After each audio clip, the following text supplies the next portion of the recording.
नमस्कार पालक आणि विद्यार्थी मित्रांनो. येत्या शैक्षणिक वर्षात शाळेच्या पहिल्या दिवशी शाळेत येताना नवीन वर्षाची सुरुवात आपण एक आगळ्या-वेगळ्या उपक्रमाने करत आहोत. 16 जून शाळेच्या पहिल्या दिवशी शाळेत येताना 20 ते 30 रुपये किमतीचे विद्यार्थ्यांना आवडणारे कोणतेही गोष्टीचे पुस्तक विद्यार्थ्यांनी शाळेत घेऊन यायचे आहे. पुस्तक घेऊन येणाऱ्या विद्यार्थ्यांनाच या उपक्रमात सहभाग होता येईल याची विद्यार्थी व पालकांनी नोंद घ्यावी. पुस्तकावर विद्यार्थ्यांनी स्वतःचे नाव लिहावे व इयत्ता तुकडी नमूद करावी. पालकांनी विद्यार्थ्यांच्या सोबत स्वतः पुस्तकाच्या दुकानात जाऊन त्यांच्या आवडीनिवडीचे पुस्तक घ्यायचे आहे. आपलाच मुख्याध्यापक श्री अमोक्षित अप्पाराव पाटील, लोकमान्य शिक्षण संस्थेचे श्री नारायणराव आचार्य विद्यानिकेतन, चेंबूर, मुंबई. धन्यवाद. हाय हॅलो नमस्कार. मी चैत्राली नामदेव धत्रे, श्री नारायणराव आचार्य विद्यानिकेतनची विद्यार्थिनी, श्रीमती पूनम राणे लिखित माणुसकीचा धर्म ही गोष्ट सादर करणार आहे. दुपारी 1ची वेळ.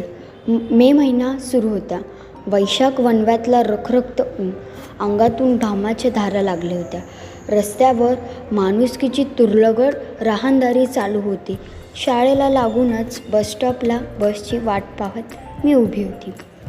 मध्येच कावळ्यांचा कावकाव, कोकिळेचा आवाज सोबत करत होता.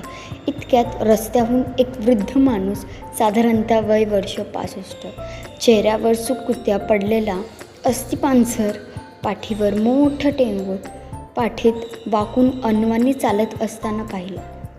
भर उन्हात सिमेंट डांबराच्या रस्त्यावरून चालताना त्यांचे पाय पोळले जात होते.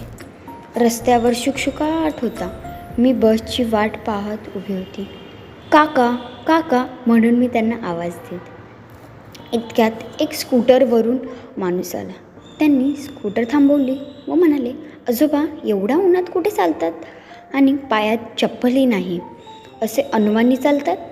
त्यांनी हात जोडले आणि म्हणाले, बाबा खाण्यापिण्याचे हाल, कपड्याचे हाल, कुठून आणू चप्पल? चला बसा माझ्यासोबत. स्कूटरवर बसा पाठीमागे.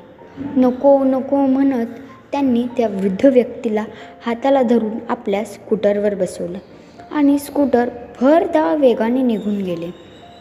मी मात्र त्या पाठमोळ्या कृतीकडे पाहत शांत उभी होती आणि मनात विचार येतो की कोण म्हणतं मुंबईत माणुसकी संपली? माणुसकी संपलेली नाही. ही माणुसकी आपण कोरोना काळातही अनुभवली. माणुसकी अजूनही जिवंत आहे. अशा या देव माणसाच्या रूपात. तात्पर्य, या युगात मानवतेच्या मूल्यांची रुजवण होणे अत्यंत गरजेचे आहे. धन्यवाद.